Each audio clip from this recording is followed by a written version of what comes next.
Good morning class 4 students. How are you all? I hope all you are fine.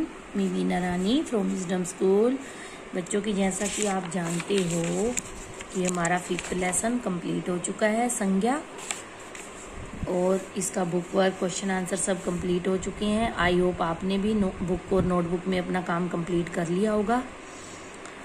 तो ये complete तो मैंने करवा दिया, आज आपको मैं रिवाइज करवाऊंगी।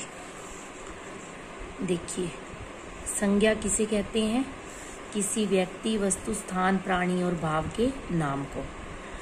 ये तो मैंने आपको शॉर्ट में बताया था कि नामों को संज्ञा कहते हैं। वो नाम व्यक्ति के भी हो सकते हैं, वस्तु के भी हो सकते हैं, स्थान के, प्राणी के, भाव के, सभी नामों को हम क्या कहते हैं? संज्ञा। भाववाचक संज्ञा के उदाहरण मित्रता, मिठास, बुढ़ापा आदि।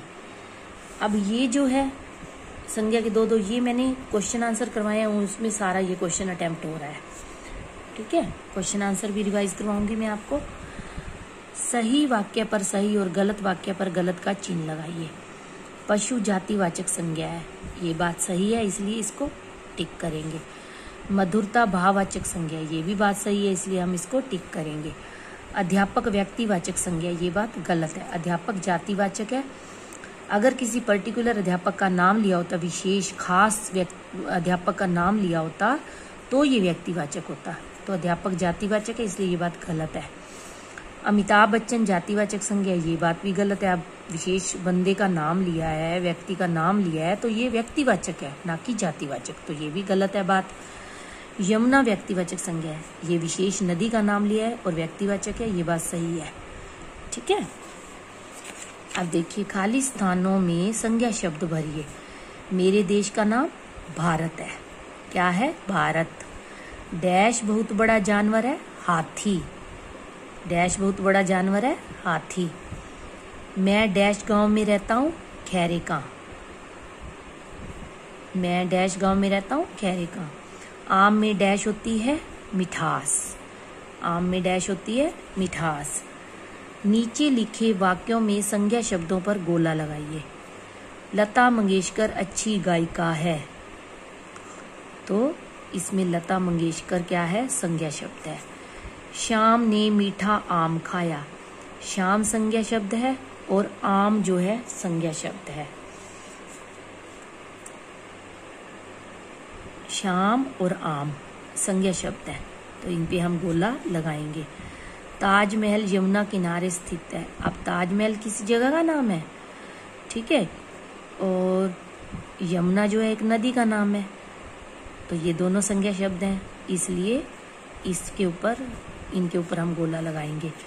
बच्चा खिलौनों से खेल रहा है, तो इसमें बच्चा क्या है? संज्ञा शब्द है। सदा सत्य बोलो। अब सत्य का भाव आ रहा है, सत्य भाव है, भाव का नाम है, तो सत्य पे हम गोला लगाएंगे। प्रश्न 6 है, निम्नलिखित वाक्यों में रेखांकित किए गए शब्दों में संज्ञा का कौन सा भेद है? लिखिए। वाणी में मिठास होनी चाहिए। अब रेखांकित शब्द क्या है? मिठास, तो मिठास भाववाचक शब्द है, भाववाचक संज्ञा शब्द है, तो यहाँ क्या लिखेंगे हम? भाववाचक। सचिन तेंदुलकर अच्छा क्रिकेटर है। अब विशेष व्यक्ति का नाम लिया गया है, तो ये व्यक्तिवाचक हो गया।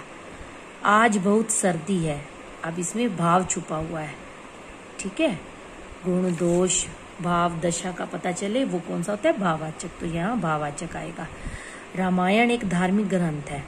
अब विशेष ग्रंथ का नाम लिया गया है, तो ये व्यक्तिवाचक है। अब हम प्रश्न उत्तर रिवाइज करेंगे। संज्ञा किसे कहते हैं? किसी व्यक्ति, वस्तु, स्थान, प्राणी एवं भाव के नाम को संज्ञा कहते हैं। किसी व्यक्ति, वस्तु, स्थान, प्राणी एवं भाव के नाम को संज्ञा कहते हैं। जैसे राम, दिल्ली, पुस्तक आदि। आदि मतलब और भी है, लेकिन हमने तो 1-2 उदाहरण ही दिए हैं यहाँ पे। व्यक्तिवाचक संज्ञा किसे कहते हैं? किसी विशेष व्यक्ति, वस्तु या स्थान के नाम को व्यक्तिवाचक संज्ञा कहते हैं। किसी विशेष व्यक्ति, वस्तु या स्थान के नाम को व्यक्तिवाचक संज्ञा कहते हैं। जातिवाचक संज्ञा किसे कहते हैं? जिस शब्द से किसी व्यक्ति, वस्तु या स्थान की पूरी जाति का बोध हो। जिस शब्द से किसी व्यक्ति, वस्तु या स्थान की पूरी जाति का बोध हो उसे जातिवाचक संज्ञा कहते हैं। प्रश्न 4, भाववाचक संज्ञा किसे कहते हैं? भाववाचक संज्ञा किसे कहते हैं?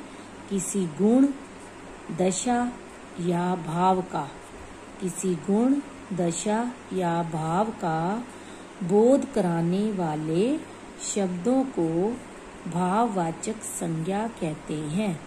किसी गुण, दशा या भाव का बोध कराने वाले शब्दों को भाववाचक संज्ञा कहते हैं। आई होप आपको समझ में आ गया होगा। बच्चों, आप अपना काम साथ के साथ कंप्लीट रखें, बुक में भी और नोटबुक में भी। और आज जो ये रिवाइज करवाया है मैंने, आपने भी अच्छे से रिवाइज करना है। ओके, टेक केयर बेटा।